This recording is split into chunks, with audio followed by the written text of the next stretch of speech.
Hello mga idol. Ito na naman tayo. Yung workout natin ngayon ay bicep tayo. Yung tipong ano lang, gamitin natin yung ano, may barbell. Hindi naman masyado sa mabigat eh.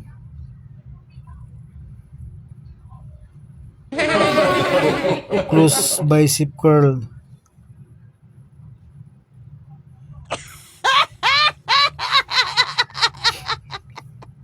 Ay, tamang-tama talaga. Pawis abutin mo dito.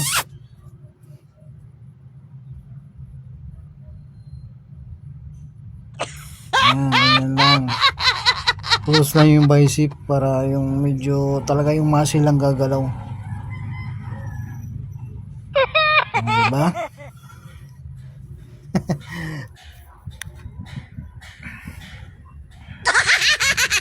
Isa pa.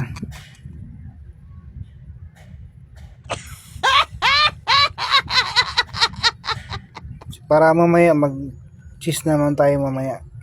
Yan ang gagawin natin. Maraming salamat, idol.